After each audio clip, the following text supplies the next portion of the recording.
It's the same thing over and over again. Every word on the page has already been rewritten. Are we doomed to repeat ourselves? Are there no stories left to tell? Nothing left to say, nothing left to do. No, there's nothing new. Are we just bored? 'Cause the same old story's all you wanna do. I'm pretty sure we're out of ideas. Hello and welcome to Copy Cuts, a podcast about whether Hollywood is out of ideas. I'm your co-host, Brad. And I'm your other co-host, Beth. And today we're doing something we didn't really plan on, which is we're combining two movies into one episode, which isn't normally what we're going to do. But for reasons we'll explain, it had to be done because today we're covering True Lies. True Lies is a remake of a French film called La Totale, which is usually translated to The Jackpot. That movie is damn near impossible to find in the United States. Unless it's a Russian dub. Yes. So you can buy the DVD. It's not been released on Blu-ray in the States as far as I'm aware, or maybe at all. But you can buy a DVD on, say, Amazon or something for like $45. But that is a Region 2 DVD. And if you're not familiar with how DVD formats work, basically, I think nowadays with Blu-ray, pretty much region stuff has mostly gone away. I know in the video game world it's gone away. Like you can go buy like a Nintendo Switch game in Japan and play it on your American Nintendo Switch. There's no regions for that anymore. Mm-hmm. In the past, though, DVDs were made differently, and VHSs, I believe, as well, because in the United States, we use a viewing format called NTSC. In Europe, they use one called PAL. I think Japan uses NTSC, but or did. Now we're all on HD and we're digital, so it doesn't matter. But what that means is you cannot play that disc in an American player. You could maybe, if you're really into this sort of thing, find a way to play a Region 2 into like a computer monitor where it doesn't worry, or like find a converter from PAL to NTSC or whatever it is. A lot of very technical things that need to go Right. into being I'm able... just trying to watch a movie and I've already made everyone turn the podcast off. But my point is, even if you do all that, the version you'll get does not have subtitles. And if you look at the Amazon reviews for this DVD, everyone complains that you can't even find an SRT for this movie, like a subtitle file. You can't find an English version. It does not exist. I was looking into everything. I was like, could I, with a VPN, make a French account and watch it? But then even if you do that, there's no subtitles. And I was you like, guys, it really did go on for days and days I was of Brad obsessed. trying to figure this out. I was like, could I find a real-time translator that I could play the movie alongside? Because if you've ever been to an event, like we went to NAB this year, and they had this thing that would like live transcribe what the speakers were saying, and it would also put a Spanish translation underneath it simultaneously. And I was like, well, could I get something like that and play this movie? AI hasn't figured that out for us yet. Well, it's also expensive. I think it has, but it's not something I just meant on a home level. Yes, it's not something that was worth doing as a home theater experience. All this to say, one way we finally found it was on some website, but it was dubbed in Russian, and they didn't turn off the French dialogue. So you would hear it in French and then hear it in Russian. And we tried, because we were like, you know what? We've watched foreign films before. I speak a little Italian, you speak a little Spanish. We thought maybe between that, it's sort of our romance languages combined, we could sort of follow along what was going on. It's sort of like watching over someone's shoulder on an airplane. Which I do a lot. But like even if we found it in French, that would have been fine. But the Russian dub thing was so annoying because it was like cacophonous with the people talking over one another. So we were like, let's watch it on mute. And we lasted maybe 30 minutes that way. For me, barely that long. Yeah. So the point is, La Totale, I'm sure a fun movie, obviously good enough to inspire True Lies. The part that I did see, it did seem like fun. It seemed like there were some laughs. Like it's definitely an interesting base for the story that became True Lies. So I'm excited to talk about it. Yeah. This year is the 30th anniversary of True Lies. So it seemed a fitting thing to sort of cover as a remake because remakes sort of come from all these different places. Mm-hmm. Yeah. So with all the difficulty of La Totale established, let's talk about kind of what we saw and what the basic plot of La Totale is. Mm-hmm. But it basically opens with this kind of Soderbergh, Ocean's 11-esque credit sequence where Mhm. everything is in like geometric blocks. Mhm. And we basically are brought in to kind of meet this spy. It's definitely made to sort of be a spy comedy. We open on this guy soldering circuit boards, which comes up just a little bit later. And basically, it's I believe, the 40th birthday of this main character, who is Mhm. played by. I apologize for this because listen. My French is not that great, but I found how to pronounce names YouTube channel, pronouncenames.com. and apparently it's pronounced like this. Thierry Lhermitte. So Thierry. Yes. Although I feel like I always put a little like roll like I'm speaking Spanish on names with double R's. I feel like this pronouncer's also hitting the t syllable at the end a little hard, but Thierry Lhermitte. Good job, Brad. Thank you. And then his wife is played by, we're not going to be on pronouncenames.com all day. Miu Miu, I believe. Miou. It's like a Is a it stage name. MIOU or is it MIOU -MIOU. Miu Miu, I think. Mew Mew. And anyway, so it is Thierry's character, Francois. It is his 40th birthday. And he is like finishing up a mission essentially, and he's running late to get home to celebrate his birthday. Mm-hmm. His wife is at home. Helena is her name. Organizing a huge surprise. Yes. Funny enough, his spy name is the Sword, but he used to fence as well. And so she has invited all of his fencing buddies. And so when you're watching this and you don't understand what's being said, you're like, why is everyone in white suits? And it turns out. Have you never seen The Parent Trap, Brad? Well, you don't know that those are fencing suits? But until they kind of put the helmets on, I was a little bit like, what are we doing here? And so they're basically going to surprise him for his birthday that she got his old fencing team back together.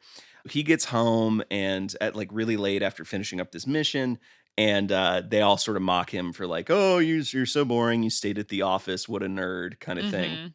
So then we sort of see the spy stuff kind of start to come together. It's very Mission Impossible type things. Really fun tech from this time period because this movie is from 1991. And from the little bit that I did understand with the body language and sort of like general vibe of this movie, he and the tech guy have a very sort of like playful, like witty relationship, which is definitely mirrored in True Lies too. But I really enjoyed that piece of it just because without being able to know the words that they're saying, their sort of like back and forth seems very fun. But with this being a 91 movie, the tech is like car phones and like CRT monitors. And I just love stuff that looks like that. I miss things kind of looking like that.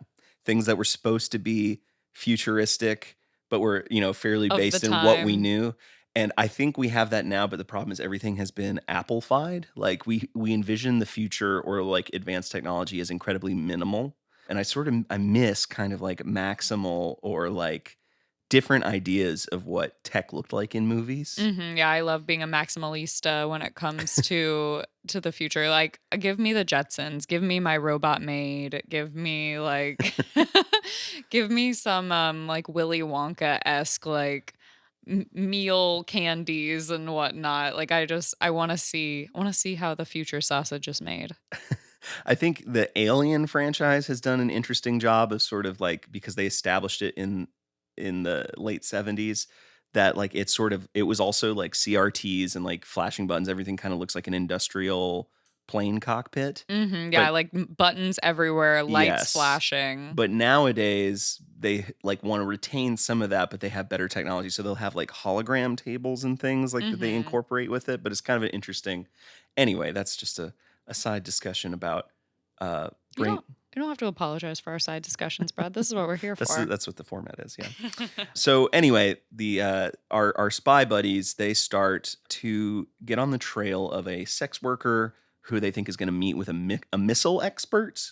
This is from me reading the summary. This is not something I could have picked up, but they do this kind of cool thing where they fry her TV with a car battery from outside somehow, and then when they come in to be the repair person, the guy who was doing the circuit boards, the tech guy from the beginning, he comes in with his circuit board to replace it, but it has a camera installed that can see through the TV. So it's kind of a fun little like ruse to get the spy tech in there. From here, there's some weird stuff. Francois ends up at a music video shoot Oh, right. No, it's not it's more like a step up or sort of sing off from Pitch Perfect esque French like dance and singing group. It's very underground. It seems like there might be something shady also going on there because not that anybody shouldn't have a reason to be kind of freaked out if like a stranger shows up to a group where, you feel like safe and comfortable. But Francois shows up. And they are doing some sort of strange rap reggae in French, a kind of music I've never, even as someone who's a fan of lots of kinds of music, like an undefinable kind of thing for me that they're doing. It's a strange scene. And then like they find him and like they pull a knife on him, but he pulls a gun out. And that's about where we Yeah, we bottomed out. With this, I just want to make a quick plea for movie preservation. Please release this movie in with English subtitles or something in a format that we can watch. Yeah, that would be fantastic. Also, I wanted to just say one thing. If you are able to do what we did and make it through to this portion of La Totale, they don't overdub the singing part in Russian. That's right. Yes. So if you can make it to that part, you get a part that's just in French, which is that's nice. Like the normal movie. Yeah. I, when we got to that on mute, I was like, wait, I wonder if this is dubbed, and turned it back on, and it was tolerable for a moment. One of my quick life stories that is mirrors this a little bit is I did accidentally see a screen next to the river in Rome, Italy, not one of the many renamed Romes in the U.S., and Mamma Mia was playing, and the whole movie was in Italian except for the songs, which is most of the movie. And so it was very fun, and we watched most of it and sang along, and it was great. We were, enjoying it with all the locals. It's great. So our watch aside, looking at summaries, basically what happens from here, very similar to True Lies, which we'll get into, but Francois's wife is bored, and she ends up meeting this guy named Simon, who convinces her that he is a spy. He is not. He's a car salesman who lives in a caravan, as the summary puts it, a trailer. Francois gets wind of this. He's worried that she's cheating. He ends up kidnapping them both, interrogating them. But, things play out. She finds out that he's actually a spy. Apparently the movie ends on his 41st birthday, and he busts Simon for, doing some other fraud. But that's a basic gist of what happens in La Totale, and it's interesting how those broad strokes are pretty much mirrored in True Lies. But True Lies is an American film, and so it does everything bigger. Well, Arnold is in it, so obviously It has to be bigger. So we're going to move right into True Lies, since it's kind of the more seen movie, and at the time, the most expensive movie ever made. That's what Jimmy C is best at. So let's get right into it. So True Lies, of course, directed by James Cameron, Jimmy C. At this time, he had established a video effects production house called Digital Domain that still works actively in the industry.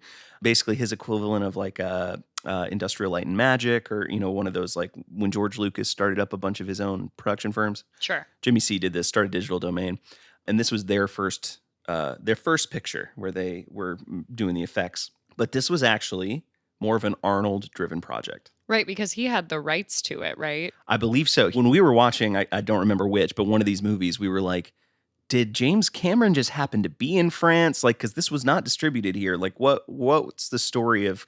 Because I think of him as kind of very... he's very in control of his projects. Mm-hmm. And so it seemed... I was like, why would this originate for him? Right, and I think it does make a lot of sense for Arnold, one of the biggest stars of the time, to have enough clout to be able then to have this project he wants to do, be able to court one of sort of the most in control, big budget right. directors. Well, and they had worked together before right. with Terminator and been hugely successful.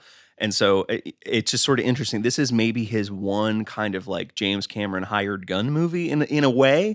Obviously, it's his friend Arnie, so he's like, oh yeah, I'll work on that project with you.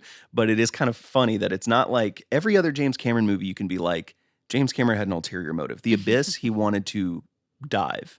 And He always, and wanted- it hasn't stopped Yes, since. he wanted to find the wreckage of the Titanic, or he wants to prove that Avatar is a real thing that's going to last forever. Whatever it is, he sort of is very particular about. He's not a hired gun. He's not a one for them, one for me kind of guy. It's usually all for him.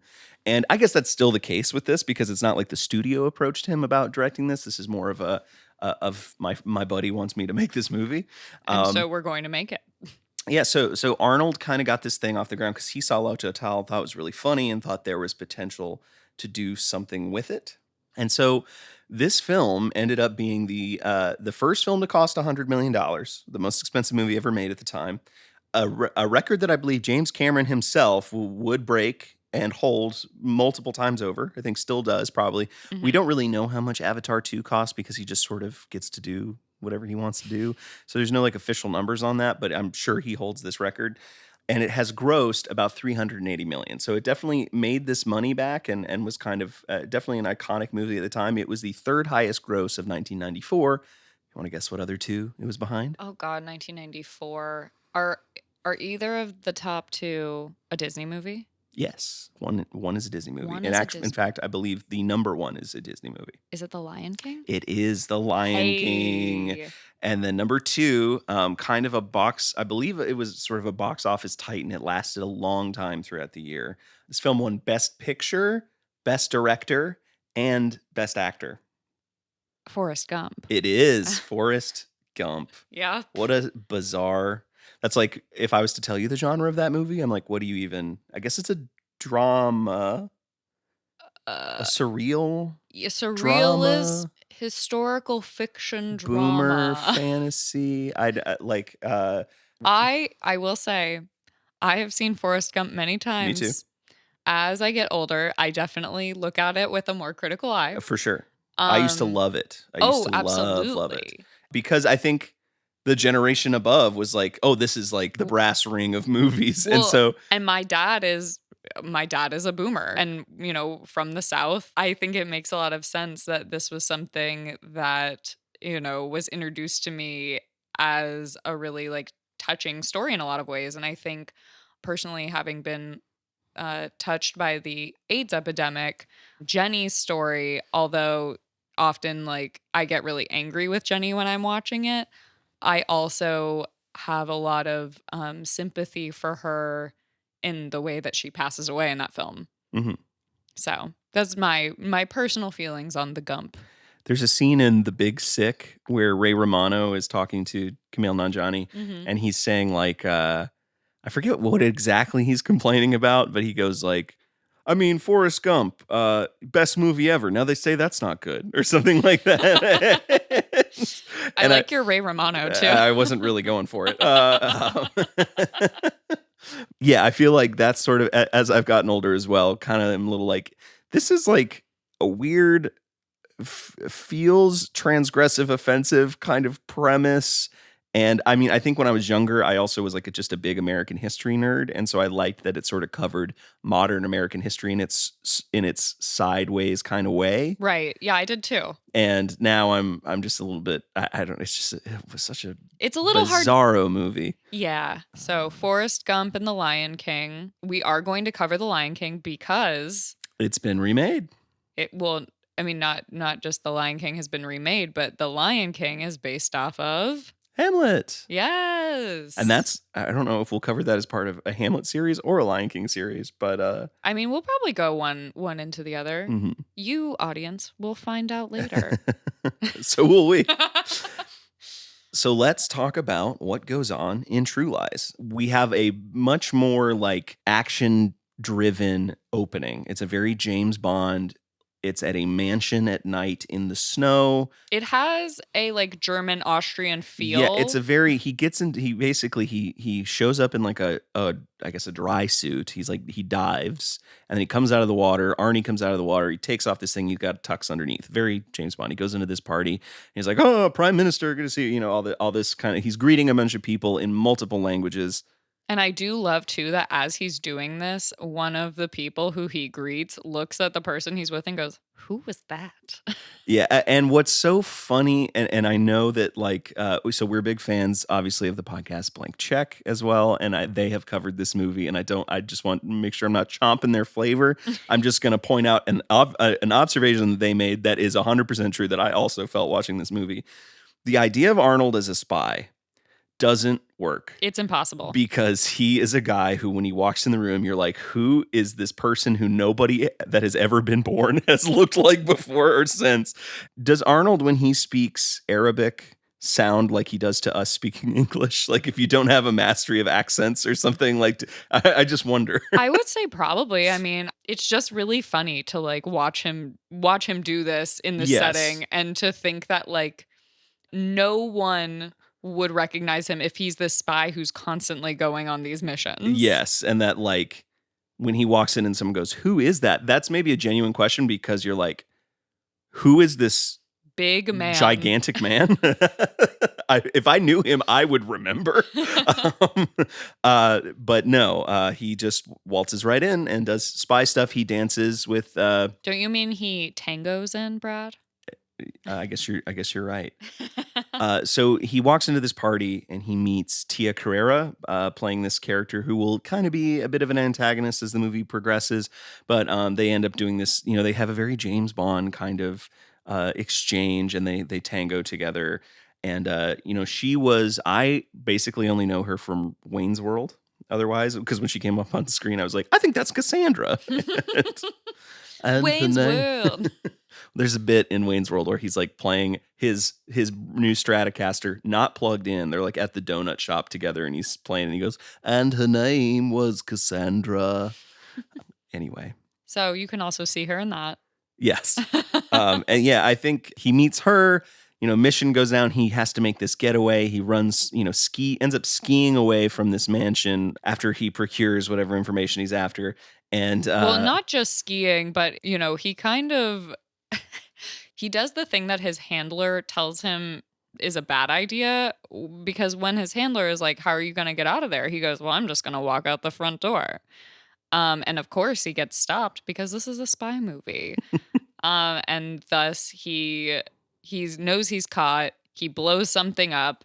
He is chased through the woods, ends up, you know, rolling down the hill, skiing, sort of. I don't think he doesn't have formal skis or anything. There are guards on skis chasing him. Yeah. He, you know, in all of his Arnold action movie glory, is sliding on his back, shooting the skiers, like stopping them from catching him. Eventually gets to the bottom of this hill. His handlers roll up in the van. He hops in and they book it on out of there. So already compared to La Totale, like La Totale had a little bit of like spy stuff at the beginning, but in a very James Cameron way, everything had to be plussed up just a little bit. So we open up with the diving thing, a big set piece, and then we have this ski thing, a big set piece. Like we've already had like multiple action things as it goes on. But after he gets in the van, he ends up back at home. He crawls into bed with Jamie Lee Curtis, who we actually just watched in another film released just before this. A Fish Called Wanda. We watched A Fish Called Wanda kind of serendipitously right before we watched True Lies. And I think it really helps put Jamie Lee Curtis in context for either people who don't sort of like remember the trajectory of her career, didn't really like watch her movies maybe, or weren't alive for it. I think watching A Fish Called Wanda and sort of seeing how she plays this devious sexpot femme fatale kind of character, and then seeing her in this movie, like she is the mom. And then she kind of reverts back to this femme fatale later in the film, which is really interesting. It is kind of interesting too that Hollywood sort of puts her, as they do with many women actors, unfortunately, once they pass a certain age, she kind of gets, with like Freaky Friday and stuff later, in mom mode. Oh yeah. And that's how I always thought of her, because growing up, Jamie Lee Curtis, that's all I knew her for. Well, and she sold yogurt. And she sold yogurt, of course. Yes. Probiotics and being a mom, hand in hand. Yes. Now, having come back around, like I've seen Halloween, I've seen The Fog, like she was in so much John Carpenter stuff, like as a scream queen. But then, she has this other career later. And so it's kind of interesting. I think a thing this movie struggles with is Jamie works best when she's someone who's in a bit of control. Like obviously in like Halloween, she's scream queen. She's not totally in control, but she is like the authority figure. She's the babysitter, right? Mm-hmm. Or in A Fish Called Wanda, she is kind of like she's the one who's being devious and plotting around stuff. She's a mastermind. Right. And I think in True Lies, she's deployed in kind of a sort of mismatch way where because that persona at first is a bit more befuddled.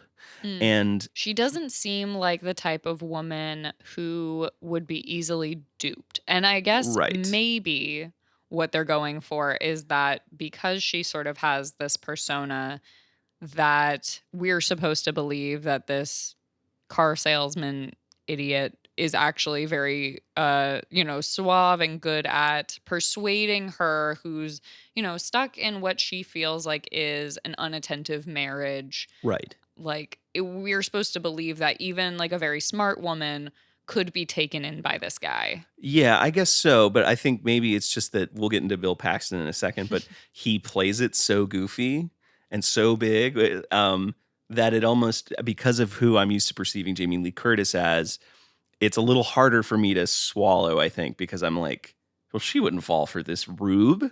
Come on. But yeah, so anyway, Arnold gets home. He rolls into bed with her. His story is he's back from a business trip. And the next morning, I believe they're like brushing their teeth and stuff. And she's like, how was the trip? And he says like the most boring sales shit you've ever heard. Just like... Mm-hmm.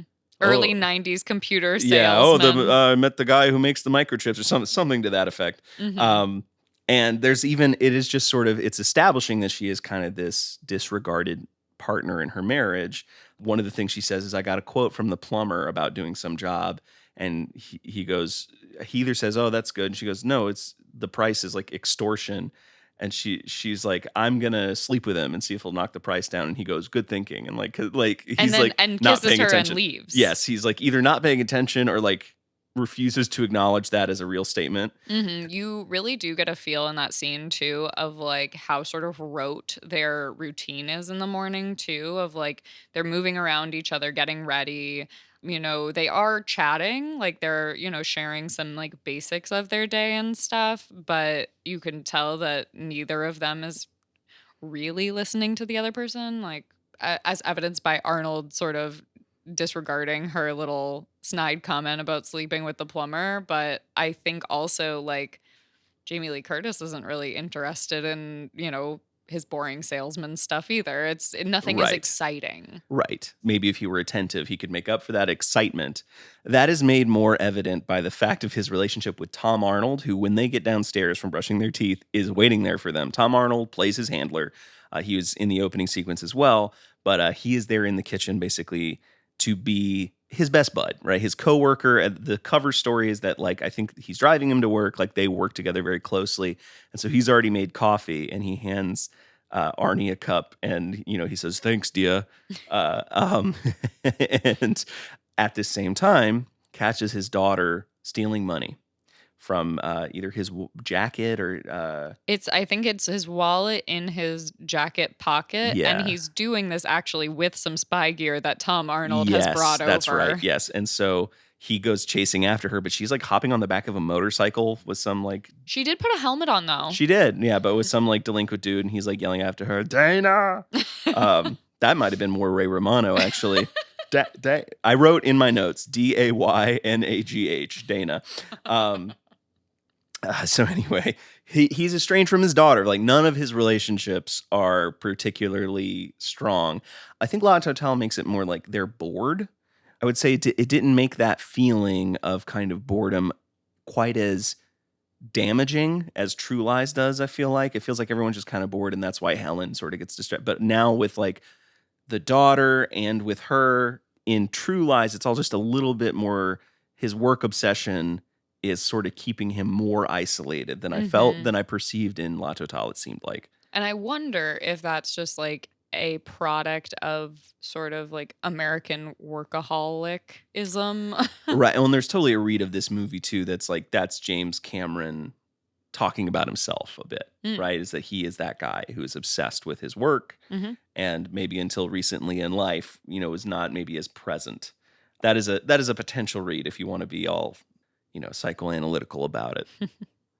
So Arnold, we've not even said the character name, and it could be confusing also because it's Arnold and Tom Arnold. But so Harry Tasker is Arnie's character.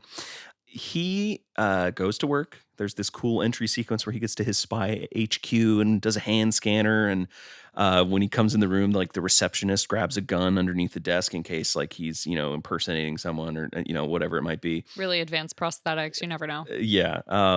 There's this cool like glass in front of her that's like fogged and then it becomes unfogged. And this kind of, I'm sure that might even be a real thing. And I don't know how that works. So in the HQ, we meet the boss of this organization, Charlton Heston, who has an eye patch and just is Hestoning it up. He's just got all those teeth and he's doing like this weird mid-Atlantic accent, like I need hard data and in an automobile, He's really doing his thing. Yep, that's what you hire him to do, and he's doing it. And it is a little weird because he appears like in this and maybe one other scene, and then falls off the face of the earth. Like he does not come up again. And we did watch some of the special features, and I don't remember them mentioning a deleted scene or anything else like with him in the movie. Yeah, they don't really talk about him at all, which he's maybe the most cartoonish part of this thing, but it is a pretty heightened movie anyway. We sort of cut between this and Jamie just being super bored. Harry goes to meet again with Tia Carrera. She's an antiquities dealer. There's this funny throwaway line to like, oh, I've been getting things from ancient Persia, which is not the most friendly of places lately, or something like that, which is basically like saying Iran. And like there's a lot of vague Middle East tensions in this movie. I don't know, just kind of a very early pre 9/11 attempt at talking about these issues, and it grates a little weird. I feel like in the modern day you're sort of like, oh yeah, these were the perceptions then. Right. And that 9/11 only intensified those things that were Right. already boiling. So she is highly suspected of moving things other than antiquities, some sort of arms or something like that. There's a line where Arnie says something like, that's the problem with terrorists, they're very inconsiderate when it comes to other people's schedules. The soundtrack is, I just made this note, the soundtrack is like full of like solo trumpet. It's just very spy movie, kind of almost noir-y at times. It's just very funny. It sort of adds to the heightened feel of everything. Mm-hmm. On the opposite end of that too, there's also really good humor throughout the film. I would say though that often it's kind of concentrated in the spy team, like between Harry and the handler Gib and the other sort of hacker tech guy on the team. And just their little quips and communications are often peppered with like funny friend things. Like at one point, I believe Arnold says blow me. I think when they're talking about the tango at the beginning, but yeah, I find those little things very like humanizing and funny. Yeah, their chemistry is surprisingly good. And Mhm. like if they've never made a sequel and probably won't ever make a sequel to this, but if they did, I believe the driving force in those talks was about reuniting them, because that is sort of the like, what hijinks will they get up to? So they go to monitor these suspected terrorists, and Arnold gets out of the car and to sort of cover his actions, he lights a cigarette. But he starts coughing because he doesn't smoke. And Tom Arnold's like, dickhead. And he goes, I think that's when he says, blow me. And like, basically because he doesn't smoke, right? But as he's like, he gets out of this car and he's walking through the street to like track this guy. Arnold's, I will say, despite it being unbelievable of just him as a spy, as a concept, pretty good at like the mumbly spy stuff. He's like, oh, he's going around the corner, like all that stuff. I would say like pretty convincing in that, like a good performance from Arnold. He was always so conscious of his like business image and obviously becoming a politician later. I don't think he ever got very serious about like, can I be perceived as a serious actor? He wasn't as incredible. Once he basically had the legitimacy through like, oh, he's good in Terminator. He's good. Like, I don't think he ever thought like, could I find my Oscar performance or something? Like I was saying, what if there was a movie where he played like Karloff or something in his old age, or like whatever it might be. I don't think he has any interest in that because he's like, he can afford his cigars and he's got Ziggies to the end of time. But it's just sort of interesting to see him in a role where he gets to do a bit more acty stuff because there aren't a ton of those. Like every other movie, you think about Twins, you think about Kindergarten Cop, it's kind of these, they're asking a very different thing from him. And I even think, we watched Terminator a couple of months ago, and I think that like in that you don't have a lot of scenes where he's doing any like acting. Yeah. He's being an action star, which he is great at. Right. So it's fun to see him interact with the family, see him be a friend and a spy, like doing his action job with the sort of like bureaucracy and behind the scenes stuff that comes with that. And I don't think he always nails it, but I think it ends up coming off more believable than you think it would be. A movie of his that I like that we will cover because it's been remade, Total Recall, where he is sort of asked to play also a spy character, but also kind of this everyday Johnny America kind of guy. And it should not work, but it does. It's always interesting with him when it's those kinds of things. So Harry tracks this guy. He ends up like in this bathroom and this fight scene erupts. And they found the one man alive taller than Arnold, but is also like super built. So this fight scene happens. It's very in Mission Impossible 6, the bathroom fight scene with Henry Cavill. It's like the exact same thing. I was sort of surprised at that. There's this guy comes in with a gun and he shoots up the stalls and Arnold's hiding in one of the stalls. I do not understand how he survives. I don't like, but he like dives out into like the flooding bathroom and shoots the guys. It's just this kind of fight sequence. In Mission Impossible, is there also a man actively shitting? I don't think they make that joke. No, there's no bystander in that one. Yeah, but in this one, there's a dude quite literally caught with his pants down. Mm-hmm. Poor man. So this fight scene starts erupting. There's this really funny bit where Tom Arnold's getting shot at, and he hides behind a pole that is way too small, but he like hides behind this like light post. It's very funny. And he comes out and he like checks his body, pats all over, and like pats his crotch and is like making sure that his bits are there and stuff. It's very funny. Somehow he's not hit, and even he's surprised. But then we get into one of the more famous sequences of the movie, which is this horse versus motorcycle chase. Arnold had a lot of horse experience because he did the Conan movies. So Conan the Barbarian and Conan the Destroyer both involved a lot of horseback stuff. In this featurette we watched, he was saying that he was like very comfortable doing the horse stunts. It's pretty funny to see Arnold like run up to a horse cop, basically just steal this horse and take it on a chase through a park, through the sort of like a business district area, and then into a mall, I believe, or a mall connected to a hotel. Yeah, well, kind of one of the funnier things is he ends up like, well, in the hotel or wherever it is, he runs. I just remember he runs by this saxophone player, and the saxophone player is playing something, and he like squeals whenever the horse goes by. It's just this funny little stab. It is very funny. But they end up taking an elevator, so he gets the horse in the elevator because there are parallel elevators. Yes. Harry is in pursuit of the terrorist on the motorcycle. The guy on the motorcycle gets into an elevator, and both of the elevators have a glass outer part so you can see. So the terrorist goes up in the elevator. Arnold sees him. He grabs the other elevator. Arnold is trying to pursue him on a horse in an elevator. And actually, in the special features that we watched, there are two people who are caught in the elevator with Arnold and the horse, and they are both horse trainers. And so it's very funny. They're dressed up as like a very sort of fine-looking elderly couple. Like they look like they're about to go out to a very fancy dinner or to a show, and they're very funny. They get sort of caught up against the wall, pretend to be very sort of like freaked out. I mean, as I think anybody would if there was a horse in an elevator with them. And they are sort of putting their hands up, and in the special features, it's pointed out that, the way that they're handling the horse and putting the hands up is very common, I guess, for how you would handle a horse in that close of quarters. Yeah, and they used a bit of trickery too, where they made like a fake horse as well, because obviously, even with the trainers, they're like, once this elevator is in motion, we don't want people like if that horse gets spooked in the elevator, that's going to be bad news for everyone. Right. So So there's a fake horse that goes up the elevator. yeah, they're basically when the elevator's in motion, it's a different, something like they kind of did some interesting movie magic with that. But so he gets up to the roof. The guy on the motorcycle ends up jumping off the roof, and He jumps the shark. yes, and he lands in a pool.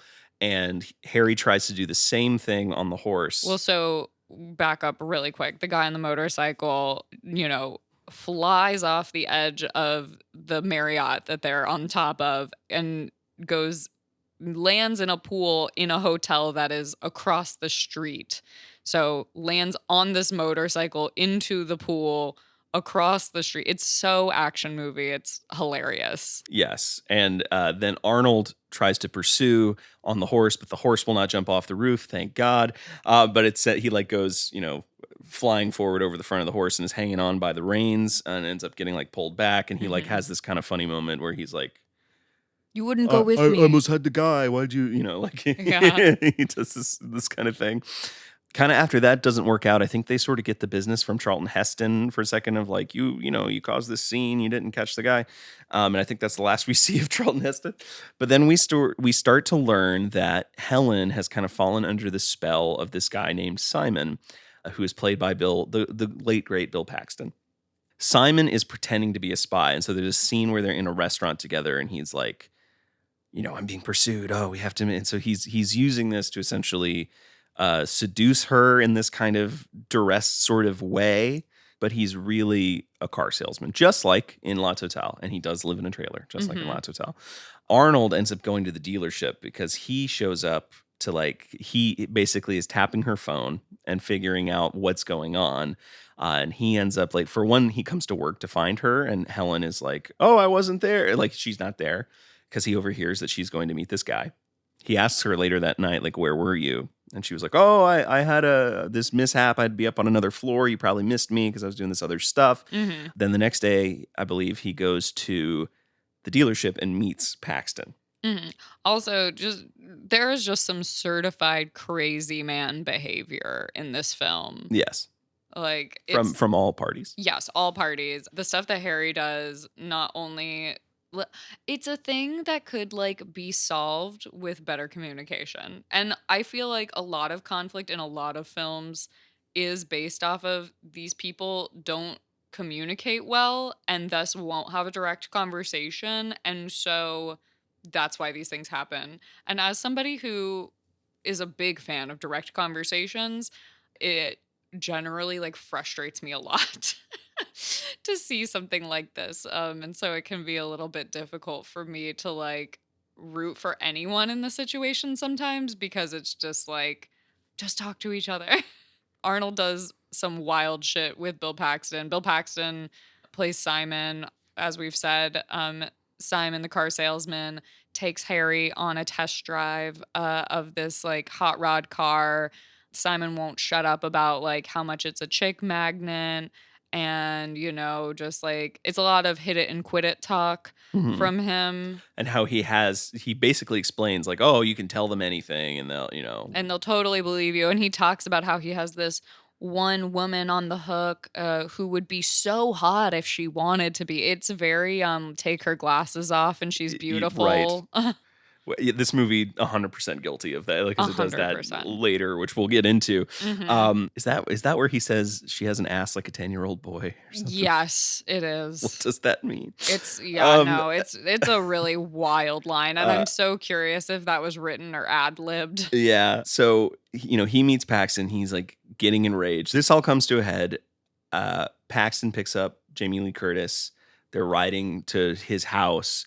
And he's like, "Put your head down, they might see it." And so he puts her head in his lap. Meanwhile, Arnold has compiled many, many covert resources, including a helicopter. Yes, to follow them. They get to his house, and he's trying to be we're gonna escape. We're gonna go to Paris, and he's calling it a safe house because he lives in a trailer. Yes, and but then what ends up happening is Arnold and his team show up and they shear the end off of this trailer and shining bright lights helicopters. They come and arrest quote unquote arrests the both of them. And this leads to maybe another very well known scene from this movie where Helen, Jamie Lee Curtis, is in this interrogation room talking to, one-way glass. Yeah, more certified crazy man behavior, because this is where we see that truly Harry cannot have an honest conversation with her face to face.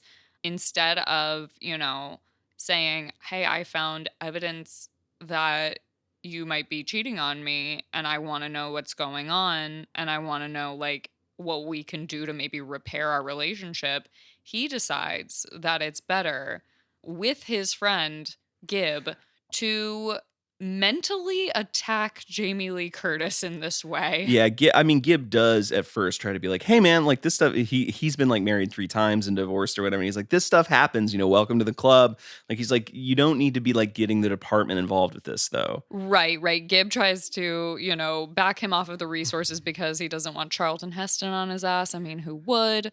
But then, Gib really gets into it and really like crosses some lines that even Harry is uncomfortable with, because Gib is really trying to, I think, show him the evils of women, it seems. Yeah. Well, men would rather enact terroristic violence against their wives. Men would rather mobilize a paramilitary organization against their wife than go to therapy. I wrote this down. So basically, with this voice changer, which has to be done because if he was using his real voice, she'd be like, Arnold? Or Harry? Through this voice changer, he interrogates her about, like, did you sleep with him? She's like, no, I've not had an affair. She reveals how she met Simon and does this flashback to like how he sort of just like appeared in this restaurant one day. He was so mysterious. Yeah, and so they're basically like, what did you need that you did this? And she was like, I needed to feel alive, essentially, that she's bored. And which is interesting to me because that's the exact same sort of thing. The reason that John Cleese's character Archie in A Fish Called Wanda falls for Jamie Lee Curtis is that he's like, my life is so boring and horrible. And so like, even if this is a bad idea, like it's exciting. And I will say my frustration with that movie is that she does that under false pretenses and he falls in love with her. He's just so willing to believe it because he wants any kind of excitement in his life. And they, spoiler for Fish Called Wanda, they end up together, but at no point do I see Jamie Lee Curtis like surrender that she's also falling in love. Like at no point, and I think to some extent you're supposed to be kind of like, is she or isn't she?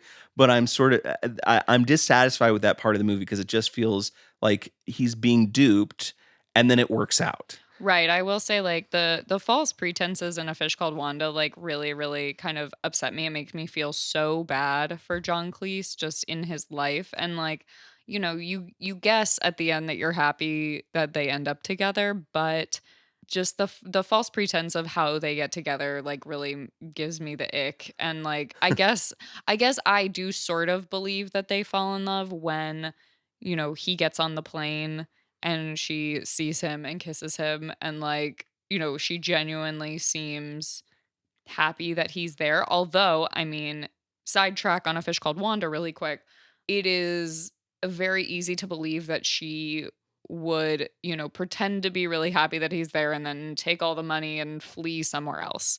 And so I think you're right. Like, we don't necessarily see why she falls for him, like what reason she has for staying faithful to him, other than he's not somebody who she met who also commits crimes. The one thing that is different, I think, in the being duped sequences is that John Cleese is essentially convinced to cheat on his wife after not a lot of convincing, initially resists and then is like, wow, this is so exciting. Let's do this.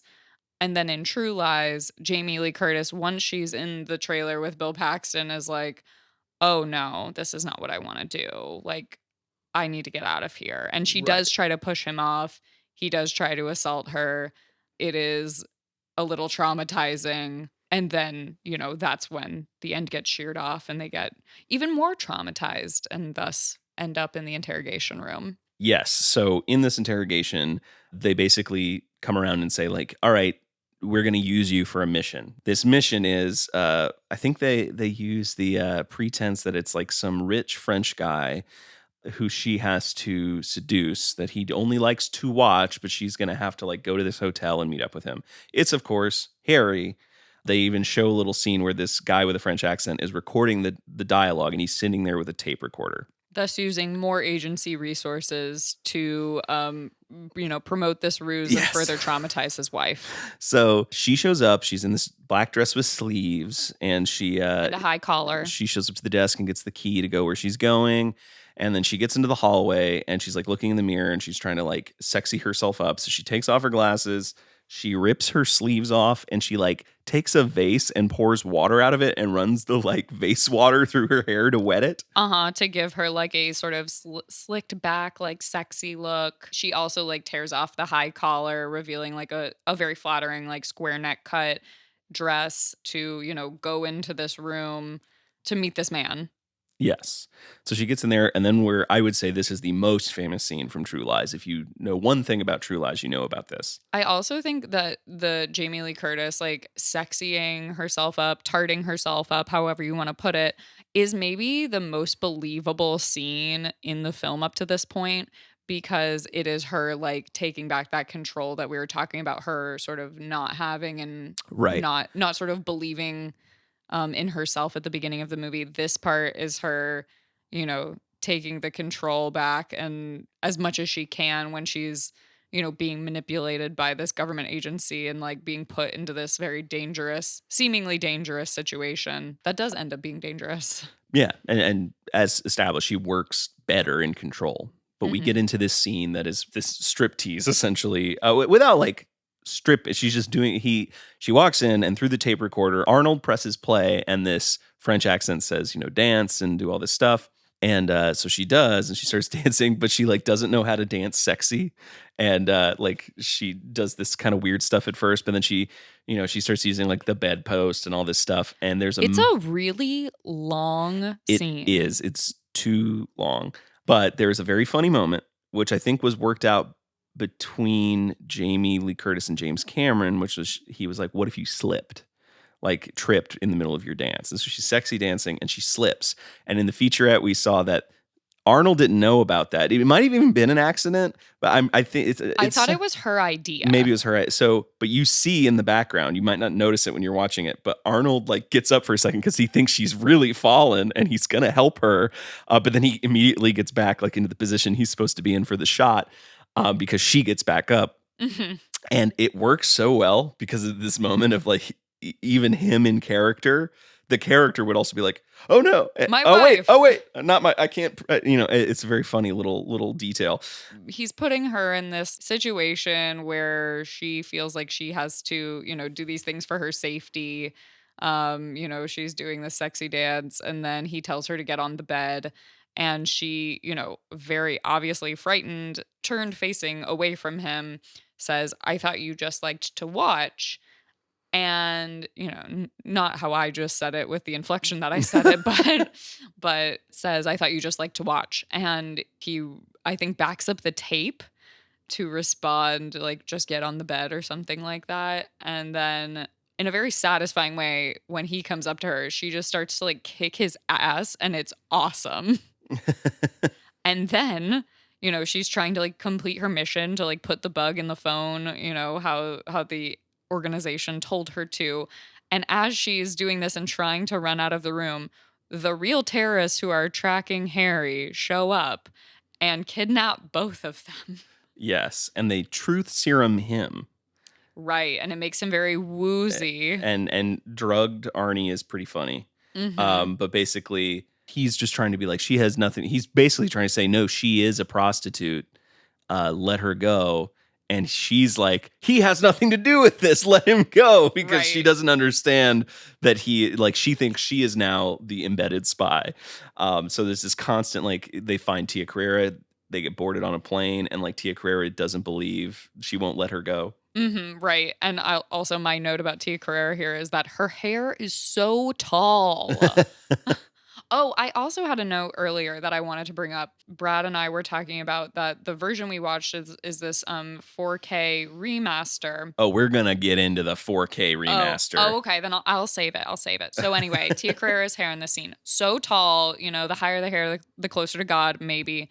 But she, is just an evil witch for the rest of this movie. I mean, not that Yes. she really wasn't before, but she really is. Right. Well, it was more ambiguous, I guess, and now it is like, okay, purely antagonist. Mm-hmm. So Harry is truth serumed, and Helen decides, well, I'm going to interrogate him because obviously he was the one interrogating me. So she starts interrogating him. We don't remember the question she asked, but basically, like, are you really a spy?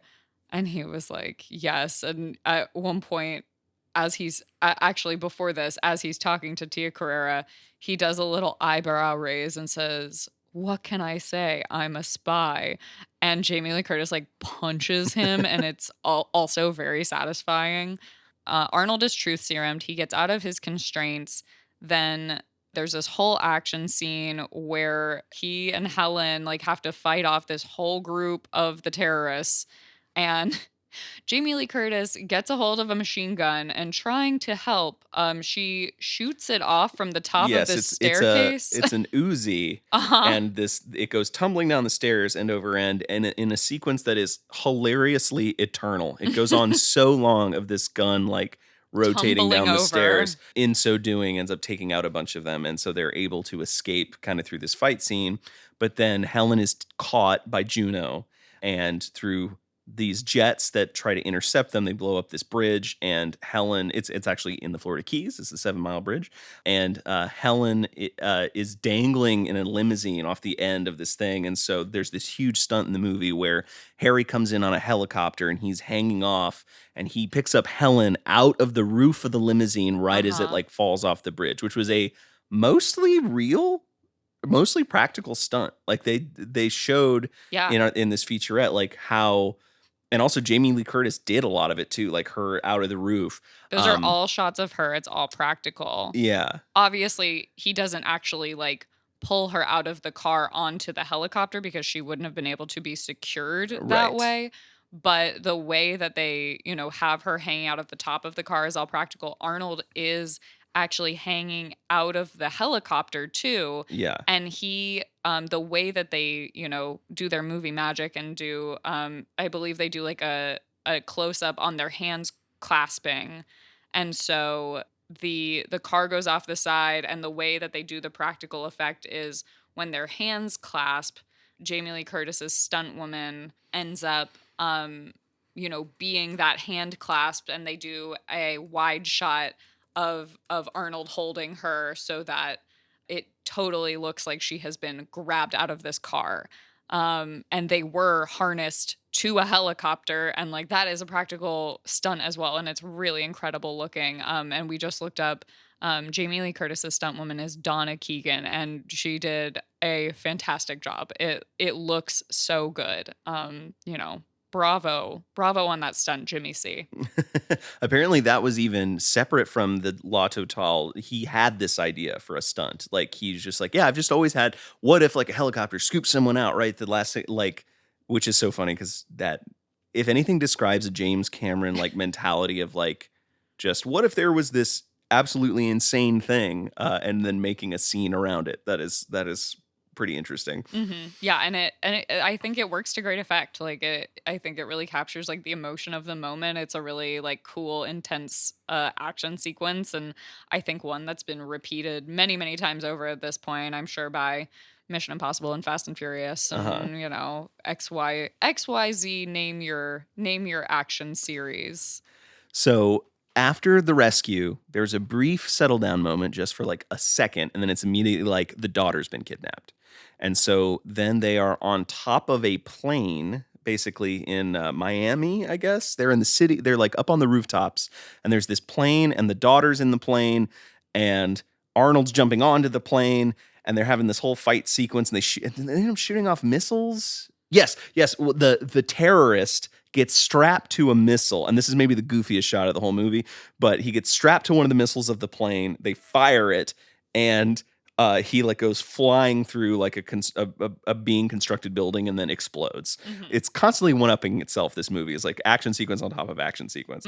Also, Harry does steal a military aircraft to go complete this mission, which he's like, I'll be fine. Like, it's like riding a bike, basically, because Gib, his handler, is like with him at this point, and he's like, you haven't been in the cockpit of one of these in a decade, and he's like, I'll be fine. Yes.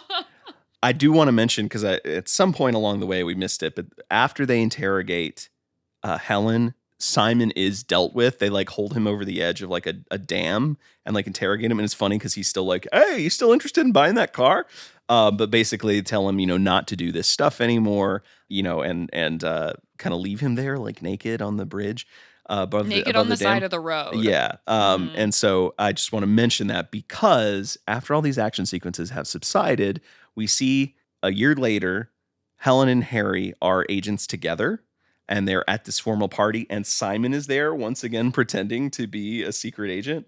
And so they sort of like throw off a laugh at that, but then kind of ends with just them dancing together like Arnold and Tia were at the beginning of the movie. But they're dancing together, and Gibbs like, guys, can you take your work seriously? And I think it ends like kind of classically with him, guys, like trying to get their attention, and they're too busy dancing. So they're back in love. The action saved them, and they're excited again. It's so Grease. A little bit. The ending is Grease. I also wanted to point out that this definitely influenced the pacifier, except they knew he was an agent the whole time. Yes, there is. I think we mentioned that while we were watching it. There is a very pacifier vibe, which is just through the linear nature of time, a movie you and I happen to have seen before we saw True Lies.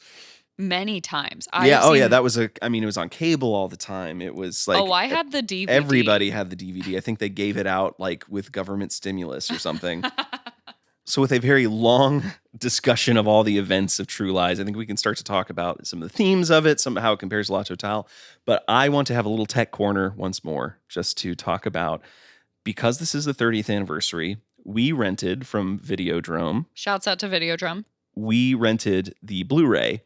It has been a 4K restoration.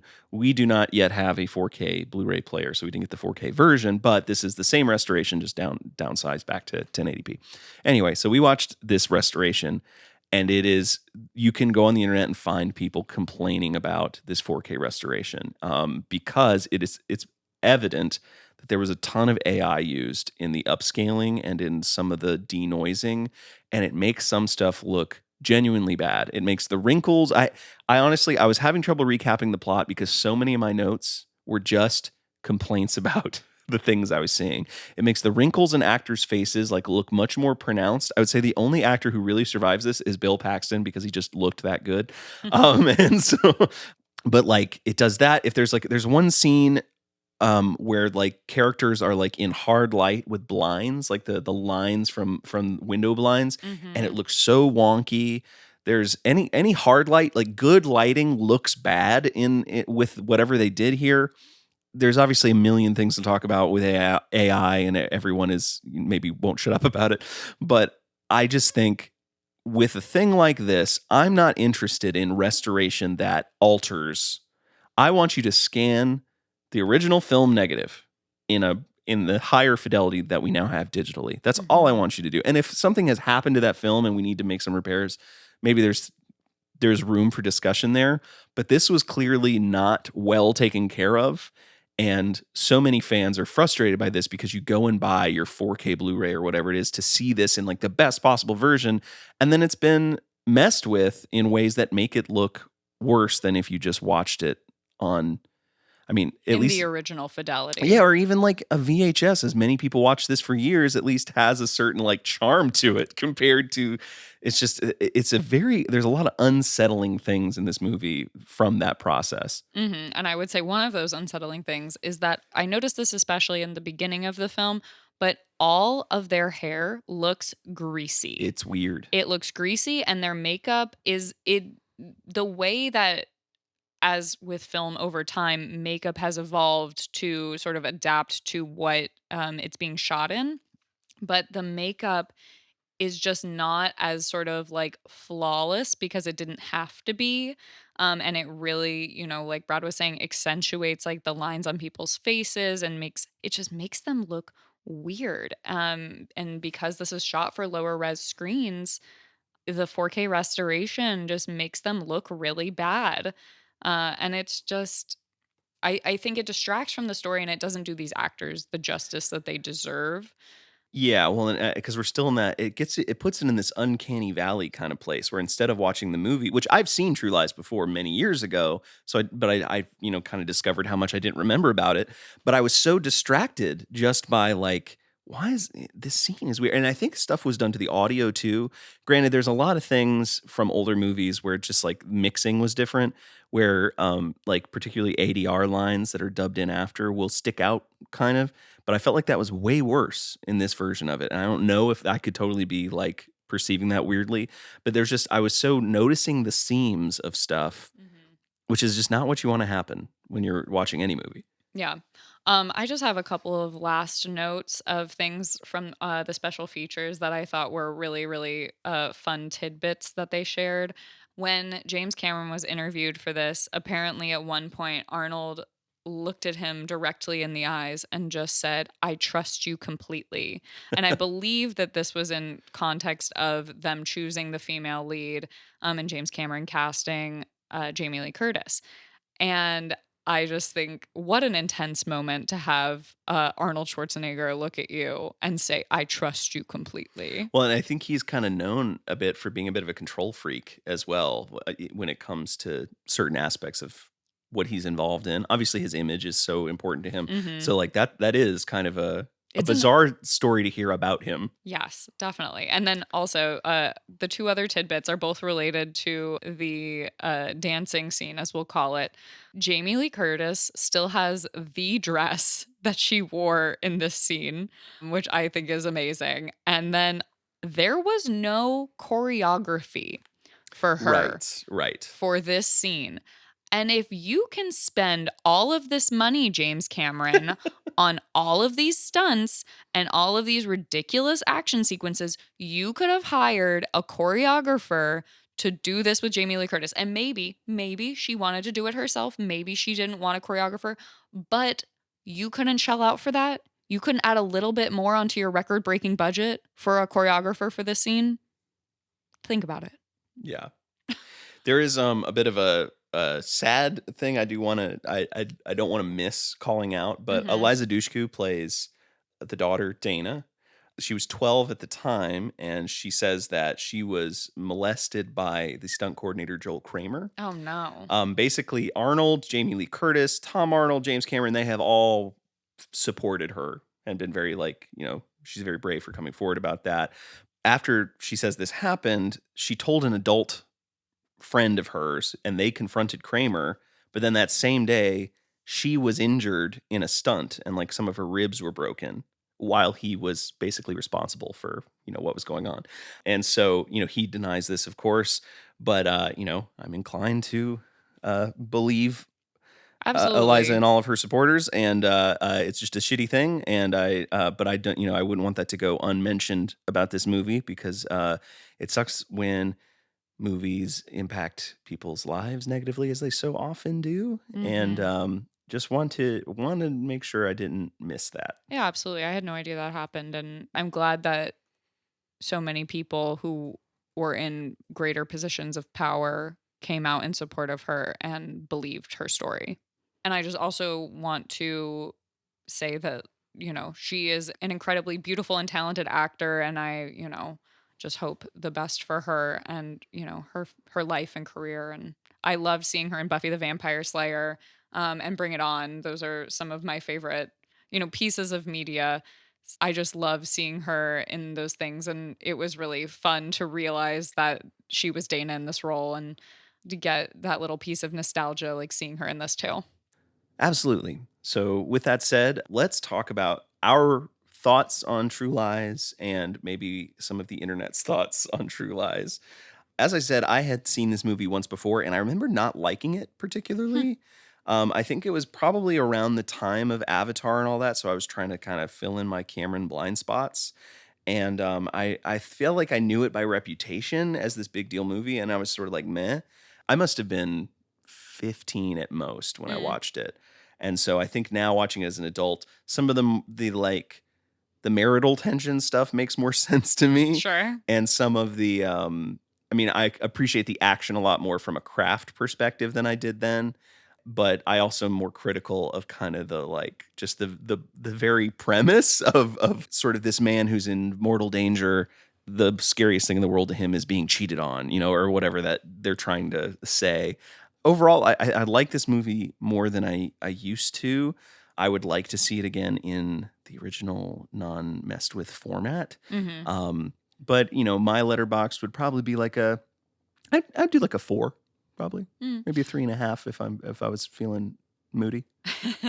I think being a fan of action movies that I have watched over the course of my life and seeing how this one might have influenced it, I think is really fun and interesting. And I would say overall, a good popcorn movie, like a fun, enjoyable watch, other than sort of the frustrations with why don't you just have a conversation.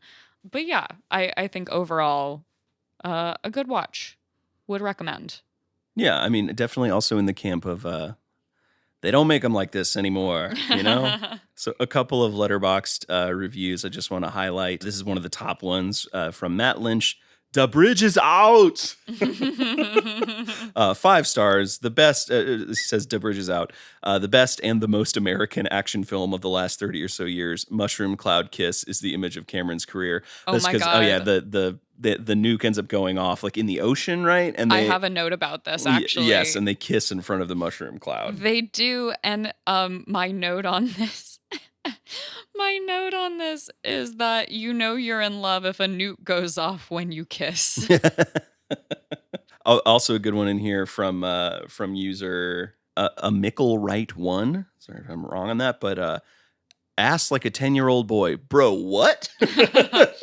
Yeah. The 3.5 stars. Ooh, big yikes. I would say though, I mean, there are some really fun pieces of dialogue in the movie, but please continue with your review reading. I should also mention this is produced by John Landau, who just passed away as of this recording, a few days ago. A big producing partner of Cameron.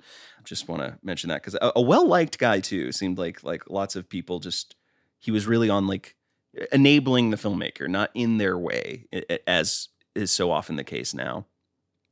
Oh, there's also a really funny line that this review I just read made me think of. Jamie says, I married Rambo, which is so funny because it's Sylvester Stallone. Yes, yeah. I noted that too. I thought it was so funny. Yeah. So this has a 70% on Rotten Tomatoes critic score, 76% from the audience.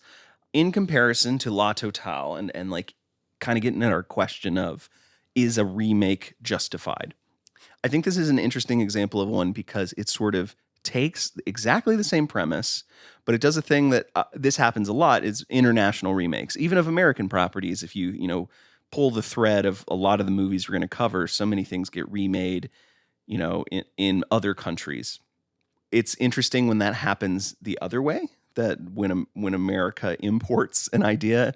And it's also funny because it is such an American approach to this concept. I think there's a lot of French situational comedy that's about marital miscommunication and stuff, but Americans do it in a different way.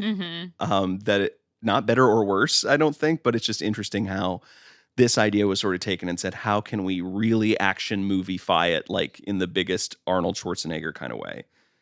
Do you feel that this remake's existence is justified? Yeah, I would say so. I would say that it's such a bigger take on this story.